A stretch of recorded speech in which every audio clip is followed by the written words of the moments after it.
Alex Roux, une personnalité de Saint-Omer, de l'Audomarois et voire même de la région Nord-Pas-de-Calais entière. Le cas de ton invitation, en fait, c'est que tu viens d'ouvrir en fait un salon de un univers coiffure. Un univers, voilà, donc rue des Épées, donc qui s'appelle le légendaire univers coiffure. Ouais, voilà. En fait, ben, je reviens à ma source principale, puisque je suis coiffeur depuis l'âge de 15 ans et demi. Donc ça fait 40 ans, en fait. Et Tu as dû arrêter pour. en fait, j'ai arrêté en 2007. Bon, je suis passé par toutes les étapes de l'apprentissage, par manager, chef d'entreprise. J'ai dirigé des centres de formation pour des grandes marques et autres. Et malheureusement, en 2007, j'ai subi une très grave maladie qui m'a mis hors circuit social pendant 5 ans. Donc, au bout de 3 ans, ben, je me suis dit ça va beaucoup mieux. Donc, tout le monde m'a connu ici, ben, aux légendes de café. Et puis maintenant, je reprends mon métier initial avec un nom qui sonne comme ici, le Légende R. Alors, tu m'as expliqué avant le début de l'émission que tu t'es installé rue des Épées par hasard. Enfin, Ben, pas ça par s'est hasard, mais fait. je veux dire par opportunité. Ouais. Ben, en fait, c'est pas, oui, c'est pas vraiment un hasard. C'est en fait mon nouveau propriétaire était un client du café et c'est un ami depuis 40 ans maintenant. Et il avait un local de libre à 20 mètres d'ici. Cette rue, ben, je l'aime depuis que je suis gamin, puisque je suis au Domarois. Et je l'ai beaucoup aimé aussi pendant 3 ans en étant ici responsable du Légende Café. Il m'a montré son local, il était idéalement placé, ça s'est fait comme ça, bêtement. En fait, on a traité au bar. Voilà. Donc, en fait, tu associes donc, avec ce nouveau salon, je dirais, tu y inclus une part de ton très grand côté artistique, donc puisqu'il s'appelle le légendaire déjà. Voilà, Donc, légendaire. en fait, Il s'appelle pas tellement légendaire par rapport aux légendes café d'avant. C'est en fait ce sont des copines, des amis à moi qui m'ont dit mais en coiffure tu es une légende à Saint-Omer. c'est dans ce sens-là Vas-y. que je le disais. Ouais. Voilà. Voilà. Donc c'est dans ce sens-là que ça s'est fait.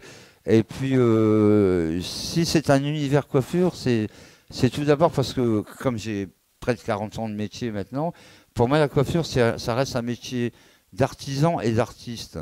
Bien sûr, on est là pour gagner sa vie, évidemment, ça Tout à fait, c'est mais clair, une on fait grosse du part, commerce en effectivement, même temps, artistique. mais en même temps, on est au même titre qu'un ébéniste, qu'un boucher, qu'un menuisier, tout ce qu'on veut. Et donc, c'est pour ça que c'est un univers. Bon, puis comme tu disais fort justement, il est décoré de façon, là, pour l'instant, des années 60-70, avec Elvis Presley, avec Marilyn Monroe, avec Louis Armstrong, avec le parrain Ted Sanders, qui est Voilà. caricaturé, pardon, sur un mur. Et donc ça reste un peu, parce que tout le monde sait que je fais du spectacle à côté, j'organise des spectacles, ça reste donc domaine artistique, artisan. Voilà. Voilà. Donc, en fait, plus que le salon de coiffure, on y retrouve la patte d'Alex Roux dans tous les coins du salon, en fait. Hein. Et Tout l'univers. depuis 40 ans, dans tout mon parcours coiffure, il y a toujours eu, dans mes autres salons que j'ai eu avant, il y a toujours eu cette touche autre que véritablement un salon traditionnel. Voilà. Voilà. Tu suggères à l'instant, d'ailleurs, tu as deux parrains très connus. Il y a d'abord Ted Sanders, donc le chanteur des Il y a Ted Vagabonds. Sanders, chanteur des Vagabonds, Ouais. et il y a Pascal Olivier, le leader du tribut de Balavoine. Voilà. C'est deux amis, donc je les ai pris les deux comme parrains. Voilà. Ah, donc c'est un salon qui a de quoi faire. Et justement, la fresque de Ted Sanders qui est sur le mur, qui l'a réalisée? Alors c'est Maureen, voilà. On ne dit jamais son nom, c'est une artiste qui s'appelle Maureen, et franchement, elle a fait un excellent travail.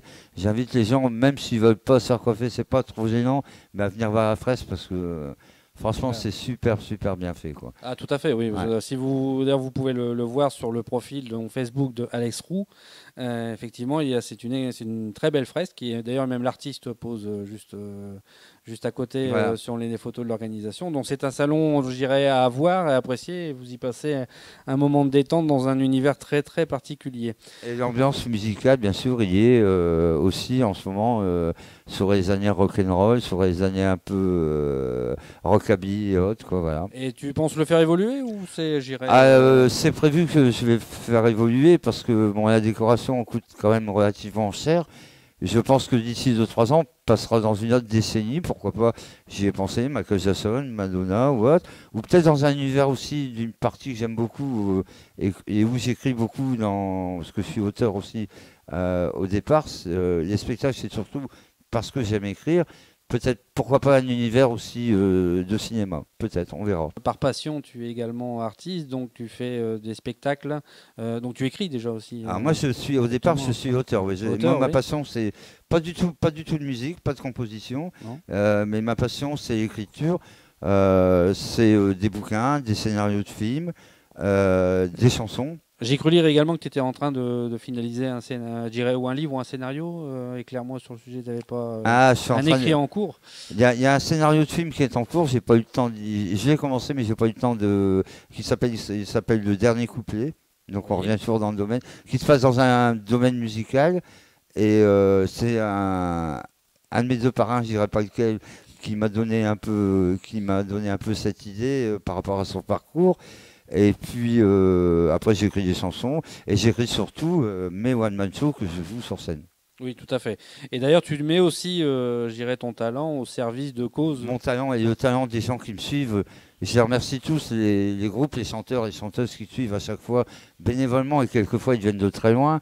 Quand j'ai malheureusement connu ma maladie, j'ai aussi perdu un de mes meilleurs potes qui était un Bachung. Je suis d'ailleurs maintenant président national de l'association qui perpétue son souvenir. Donc j'ai démarré tous les ans par un gros hommage à Alain Bachung, où on reverse tous les bénéfices pour la lutte contre le cancer. Donc on va commencer par celui-là. Celui-là a lieu justement ici, au Légendes Café, le 14 mars, le samedi 14 mars, qui sera pile poil les 6 ans de la mort de Bachung. Après, avec l'association qu'on a créée, on met aussi au service d'autres causes.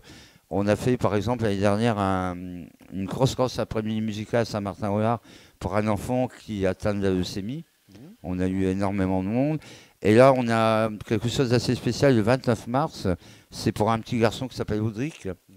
Et là, il y a un élan de cœur formidable de la part des artistes. Il s'est passé une chose, on peut le dire. Il y a une dame qui s'occupe de cet enfant qui est handicapé et a perdu la vue à cause de maltraitance quand il était bébé et petit. Donc, comme quoi, la vie est des fois vraiment cruelle. Ils ont organisé dernièrement dans le Nord à Bailleul toute une après-midi musicale où là, ils ont bien sûr rémunéré les chanteurs parce qu'ils sont tous intermittents du spectacle. Et ça a été un échec. Ça a été un échec, il faut le dire comme c'est. Le public n'a pas suivi. Et il s'est passé une chose, Pascal Olivier, qui était l'artiste principal de cet après-midi-là, ça s'est passé un dimanche, il m'a téléphoné le lundi avec sa femme, ils m'ont dit Alex, il faut qu'on fasse quelque chose. On est tous OK, les chanteurs, pour refaire la même chose, mais gratuitement. Donner de nous-mêmes, on prend rien. Est-ce que tu peux nous trouver une salle? 2 heures après, j'avais une salle à Saint-Omer et on a mis ça en place pour le 29 mars parce que cet enfant, je pense que c'est cette semaine, doit déjà subir une première opération de handicap à Paris. Et par contre, pour recouvrer la vue, mais d'un seul œil, je ne sais pas si c'est droit ou gauche, je n'ai pas encore malheureusement rencontré cet enfant. Il y a un œil où il peut retrouver la vue et la seule opération qu'on puisse lui faire, c'est à Boston, aux États-Unis. Donc il faut de l'argent. Il faut un maximum de personnes le 29 mars à Saint-Omer. Ouais, donc c'est Maison des associations à Saint-Omer, avec une entrée qui est vraiment correcte parce qu'il y a un plateau de 14 ou 15 chanteurs et groupes qui viennent. Il y a vraiment de tout univers musicaux. Et franchement, ça va être une très très belle après-midi avec une entrée à 8 € qui est intégralement reversée pour cet enfant. Donc rendez-vous tous donc le 29 mars à 14h. Ouais. À 14h. Merci Alex merci à vous d'être venu nous accompagner pour ce premier numéro donc au Nopal 2.0. Merci à vous, merci de m'avoir reçu. À très bientôt pour de nouvelles actualités ou de nouvelles aventures artistiques. Voilà, merci.